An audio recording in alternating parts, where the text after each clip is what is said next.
Hello, this is welcome to a new video of Salud Everywhere or Health Everywhere in English. This is Bruno Abarca, the author and publisher of Salud Everywhere, a website aimed at helping humanitarian aid workers and development workers, mainly from the health sector, have access to key critical information. And in this occasion, we will be interviewing Shahrazad Anane, a humanitarian career consultant.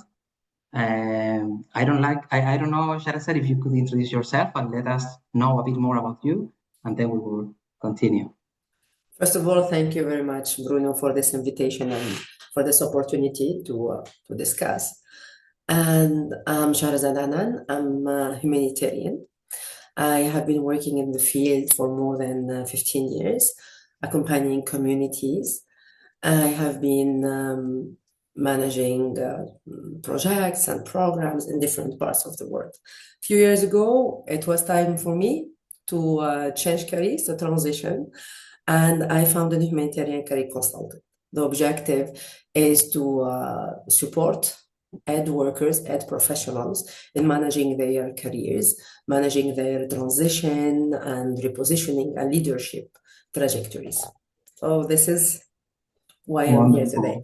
When I saw your profile on LinkedIn a few weeks ago, I really liked the ideas you expressed on your profile and also on your website.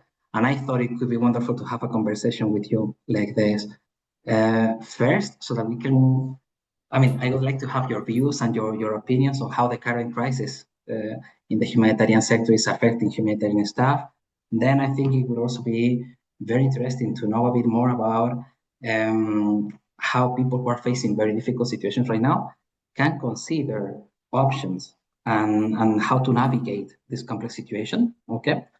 And then also, I think it could also be very interesting to discuss how is the sector for somebody who wants to join the humanitarian system for their first or second job. What are they going to find and how the humanitarian sector has changed over the years. So what are they going to find right now? So if you want, maybe we can begin with the first idea. How is the current humanitarian crisis affecting humanitarian staff and humanitarian aid workers? I like that you start saying the current humanitarian crisis. It's important that we keep in mind that it's not the first crisis that the sector has been facing. That it happens on a regular basis from different angles and perspectives.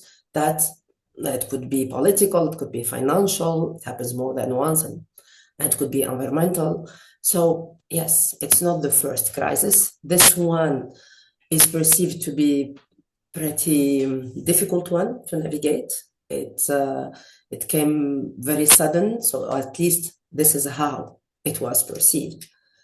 So I think when we talk about the impact, the first impact that we should talk about is the impact on the communities that humanitarians and professionals have commit to support. I think that's the first impact that was very hard for everyone and for many professionals, it happens very fast, sometimes overnight, that things had shifted last year and you found yourself in front of your communities not being able to continue support that you were working on.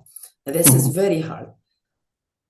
The impact of the humanitarians themselves, I think it's multi-layered. First of all, we know that most of the professionals in these sectors, they don't come to this sector only looking for a job.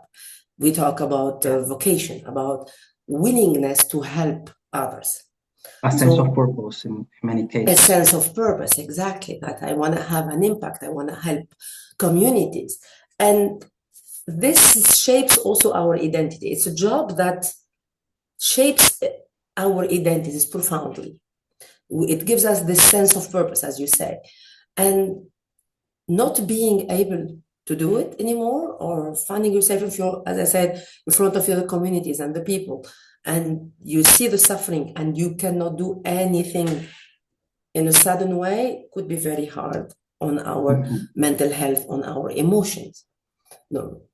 Adding to that, as we said, it's a job, it's a career, and reality that we are used to have different contracts, and the day these contracts ends, mobility decreases, and for many professionals, it's not only job loss, it's an identity tremor, it's an identity that is shaking, and it makes you ask yourself many questions. Who I am, where I'm heading to, what can I do? Am I going to be able to continue helping communities like I wanted to do? So there are many questions that are related to we cannot simplify in one impact. It's pretty complex. Something else that is changing in the sector is before my generation, and I think until recently, we start in the field, usually, or we start and we learn and we grow and we take more responsibilities. Some will go in coordination, some will go in leadership, and you move sometimes in one organization or two for some profiles. So it was pretty linear. Yes. Today, what I sense and how these last years are shaping the careers of the ed professionals, it looks more like modular. It is no more that linear like we tend to perceive it. I imagine I really like something you mentioned about the identity, because I think it's something important, not just the personal identity, but also the identity of as member of a humanitarian organization, and even as a member, a part, a component of the humanitarian system as a whole. So I don't know. I guess with your profession, you probably talk to a lot of people who express their feelings about this situation. How do they feel about the changes they feel the humanitarian system is making?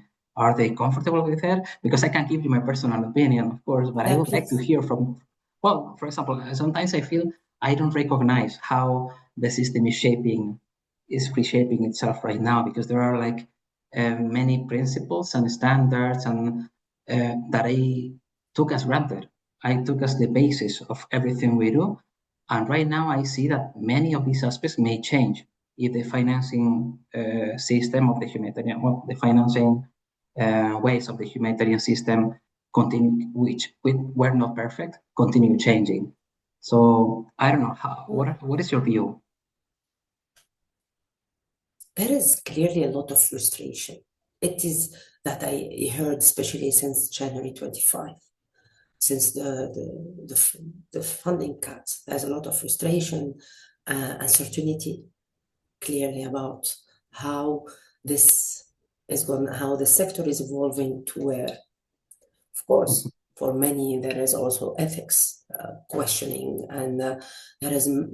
And I think the word would be more about uncertainty. We don't know where this is heading. But after we had our first conversation, when we first time you contacted me, I went also reading a little bit and talking around, and we see it today because it's open us. It's here, the crisis, but the sector was going through different crises because it didn't start yesterday, you know. So, and every one of these crises shaped it and changed things. And usually in this crisis that we ask question, we have to be clear that this will take time to be able to restructure. Many organizations, many professional specialists, they are going through this exercise, and we saw many articles. I'm not a specialist when it comes to this all this debate, because it's not only linked to our sector. It's much more complex than that. But yeah, I think it creates for a lot of frustration and uncertainty. As we said, many humanitarians, and this is it affects the ones who are in the beginning of their careers, who joined a few years ago, and affects the senior profiles. Yeah, it's this crisis is a restructuring of the whole sector. Now, this is, you know it very well, yeah. Yeah, actually, I think important to understand that it's not just those humanitarian aid workers that have been laid off, but also those who still continue in the sector who are facing very difficult times because they feel all of this. Actually, I think it would be very interesting for me and for everyone else in this situation to understand also how the humanitarian system connects with other professional sectors. Because in many cases, I have always heard that many of the skills that we develop in this field can be transferable to others, but I don't feel that so clearly. So, so what do you think? You know, it's interesting that you say that I'm not sure, I don't feel that this is very clear, but reality, humanitarian underestimate their market value. We are a population of professionals who experience so many different skills, and we work usually in different contexts, working in multicultural environment. We work with different communities over the years, so we have very specific and very professional skills. This is a reality. So when we talk about uncertainty, I think the feeling today is clear that we are shifting from, it was more, as you said, linear to I need to think differently about my career, who I am professionally, outside of my organization, outside of my department, outside of this sector maybe.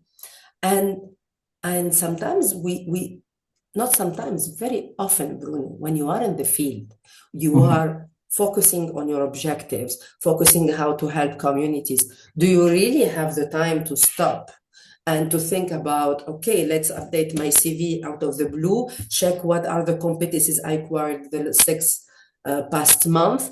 Let me think about sending application to train myself about interviews.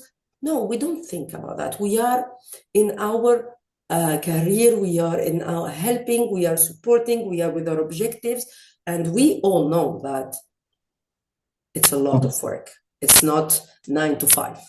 Is that correct? So when it comes to think about our jobs as career that need to be managed, it is not that common, and you can go even deeper in that still there is like this, we talk about the service, so it's today when I start talking, and it's not only me, many other specialists who work about managing careers, it's true that we are not very comfortable with the word, So coming back to your question about transferable skills, humanitarians, they have set skill, amazing and very developed, complex capacity to decide under pressure, operating in uncertainty, working in multicultural environment and multicultural leadership. It's the difficulty is not to have it, it's how to translate it. Okay. For others to understand it. It seems very simple, but it is not. We talk in our jargon, we think in a different way when we are inside. So when it comes to, okay, let's talk, what are my competencies and skill? What kind of employer could be interested? What I have to offer? How do I speak about it in a way that from other sectors understand it? How I translate it? This is a skill in itself. And this is important that we start normalize that. So today, when I speak like this, maybe we understand as we are talking only about the private sector. No, there are much more possibilities. You can transition from one department to another if you have the skill set. You can change specialty, it happens.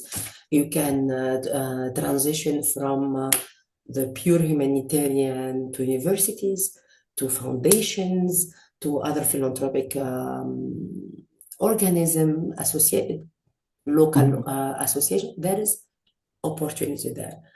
Many professionals also transition to being entrepreneur, to create their own business. So, and this based on the skill set they created, they developed during their career in the humanitarian. Actually, I even think that many humanitarian aid and development professionals will also have to transition even within their own position, because their roles may change if the system transforms as well. So we all need to learn new competencies, new skills, to acquire new knowledge and how to navigate certain things that maybe we didn't consider before, right? I really like when you said, yes, go on. Go ahead. When you mentioned the managing careers, I never thought I would have to manage my career when I got my first and then my second and then my third job in humanitarian aid, because I didn't have to manage anything. It's like I was getting experience and it was quite easy to continue accessing relevant jobs that I found really interesting, that helped me develop my professional profile. And right now it feels different. And in this transition, I think it can be quite naive to think that all the transitions are vertical, like going from bottom up. I mean, in many cases, it's like horizontal transitions, and maybe now the horizontal scope has widened, right? Yeah. It's important also to realize that what is happening now, that there is much more competitiveness too. So when you talk about continuing learning, this is important. However, I would love to share something.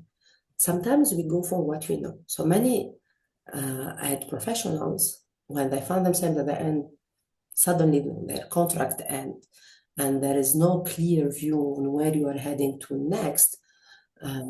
We do what we learn to do, and we go directly to get to start a new master degree, to start a new certification. Prior to that, I would go through assessing my skills, my competencies, see what I have already, what I can do with what I have, and where I would love to go first, where I think that I can go, where I feel like I can bring to the table. It's important before rushing into thinking directly about upskilling or reskilling. You also said that it's not just about assessing your competencies, but also when making them visible, translating the language. What do you mean by this? Because sometimes we are so embedded into the humanitarian jargon that we don't even understand that there are other languages, okay? How is it different from other professional sectors' languages? Or could you delve into this a bit more? It depends of where you want to transition, but let's admit something. When we talk among each other as professionals, we talk in jargon, and every organization has its own jargon. When we talk together and there are outsiders from the sector, sometimes we laugh about it, that it's like lawyers when they start talking together. Nobody understands what they are talking about. I'm exaggerating, but just to give you a hint about that. I think that what is important, and a very basic exercise that could happen, when I start thinking about transitioning, you can take a number of job description that you'd like, the jobs that you would love to transition to, that you would love to get. And then I would go there and check what are the competencies that I talk about, what languages, the way we can talk about. I will not be sharing concrete examples here, but there are some concepts. When I started almost 20 years ago, we were using one word. 10 years later, that word changed, and some years later, that word changed. It is not the same. There is trends even in that. So I need to know what recruiter in that sector I am transitioning to, I'm applying to those positions, what language do they understand, and use that. Yes, I need to sit and to have my list of skills, and I see what they need there and what matches. And if I see that something is missing that really needs that I go back to school or I go to new certification, I can build from there. But that audit of my competencies and skill and translation is, I would start from there.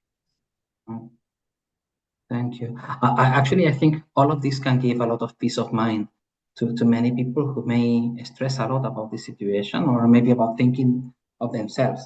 Okay, because in many cases, we don't think of changing careers because we may be happy with our career, but knowing that there are Yes. alternatives ways, and I mean, that is like a normal thing to do and progress, I think it's quite positive as well. And Bruno, again, changing careers, it could be it's not something uncommon for humanitarian. Yes. Just that before you start in the field, then life happens, you evolve, you learn, you can change organization, you can change department, you take more responsibilities, you go to the HQ. There was change is part of our careers. Just that today it is happening different and maybe more accelerated, and we are thinking about how it's going to be in the coming years. So yeah, it needs that we think about it. But yeah, change many of us work in rapidly changing environment, right? And I guess I think that also we shouldn't make the mistake of considering a change of career as failure, right? Because it has nothing to do with failure. It's something else. It's part of life. It's part of, right? Yes, but it's different when you choose a change of career. When you make your own choice, that you prepared for it. It's different when you find yourself with a contract ending and you have limited time to mourn that job, to look for another one, sometimes it's a reality. We need time to accept what happens. There's a change.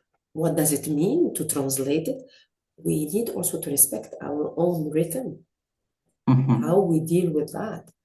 And while some would be more agile than others in this, depends. But I think, yeah, there's also our own path that we need to take, and sometimes it takes some time. It's not that easy that things changed. I was not prepared for it, and I accept it. I integrate that information. I put in place my strategy, and I start shifting and making big decisions like transitioning to a new career. And just to understand a bit better, what does a humanitarian career consultant do to help people navigate this transition or make better decisions? How is that? What I do is different things. I focus a lot, I work a lot with professionals on how to translate their career, how to shape it, how to organize how they present themselves and their experience. We decide together of the objective, we define it, and my role is to accompany in that process, be it job search, be it a leadership challenge, be it also career transition.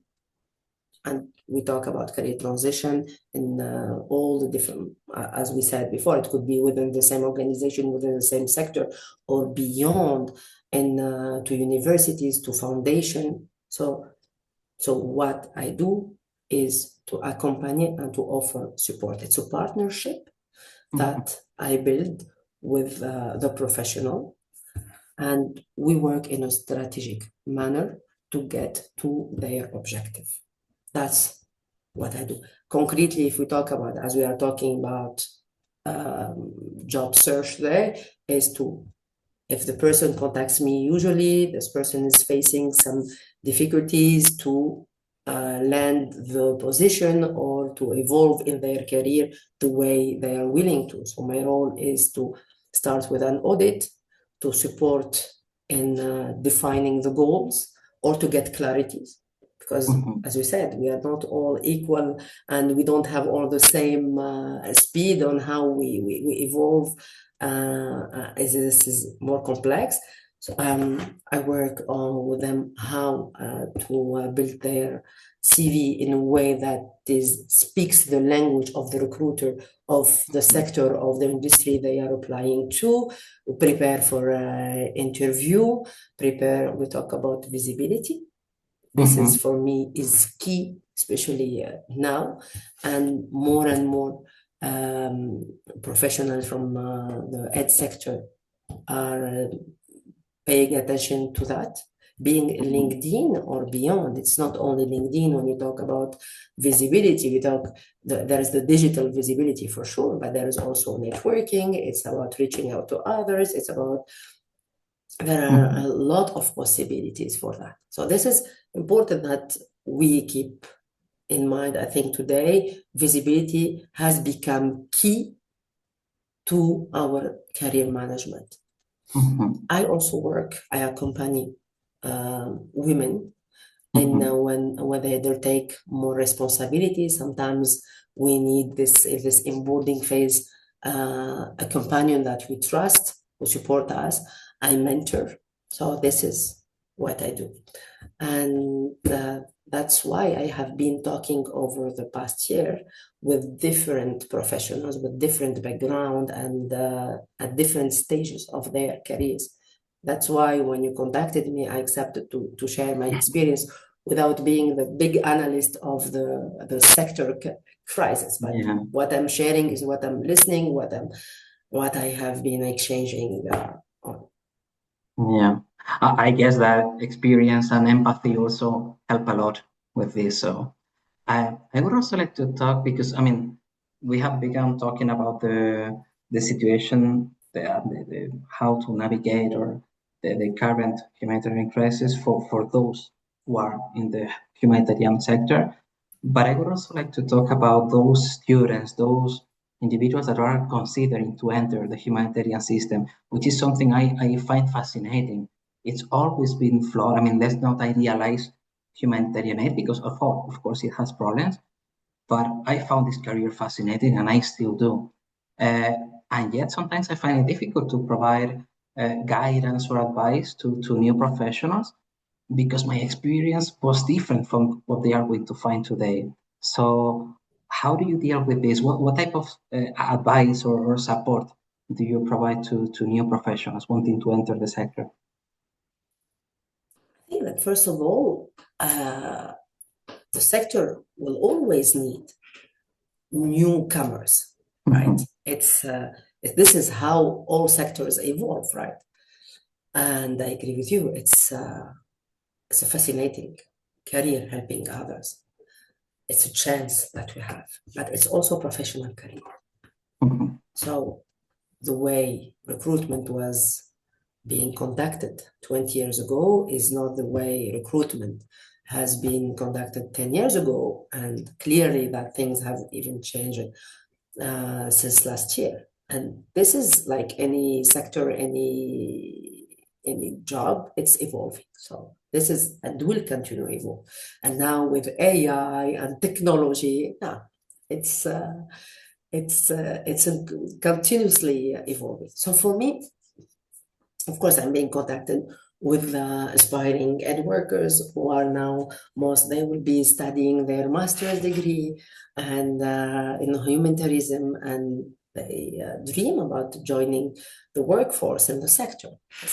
So I think we are likely to see in the coming years, and we start already that things have changed. So there will be there's already maybe fewer permanent roles. There will be maybe more short contracts, more technical profiles being sought, more national leadership. So the sector also is evolving. Hybrid careers. Today, it takes more effort, maybe more time, more work to get that first opportunity, and not like it was maybe 20 and 25 years ago. But what I can say that young professional today, the ones that the aspiring ed worker, should not plan a single sector career. I think they should plan a resilient career, because as we see, things are evolving. So it's important. And if I have piece of advice to share at this stage, I think, and many of them, they are already there. That's what I find fascinating. This new generation of future humanitarian, you know, that they already build real expertise early. This is important because, as we know, motivation alone is not enough. Humanitarian work being your calling, yes, but it's not enough to make you a professional of this sector. This is first thing. I think it's important for them to develop early career awareness. As you said, I didn't never think about it like that. Yeah, networking, visibility, skill mapping. This is part of their journey as a humanitarian nowadays. And yeah, stay flexible, because they will be most likely moving between sectors, and they will be changing, and they will need more resilience in their careers. Yeah, that's how I see it. I don't have a crystal ball, but that is my feeling. And today, I don't think nobody does. yeah, but there are also coaches who are specialized in accompanying early careers on aspiring ed workers. Also, which means that there is a whole generation who is interested to enter the sector despite its flaws. That's for sure, because it comes from a calling that comes from inside. That's how I see it. That's also maybe because of the flaws of the system why it needs new people, new people with new talents, with new skills, new motivation to change everything and make everything better again. Why not?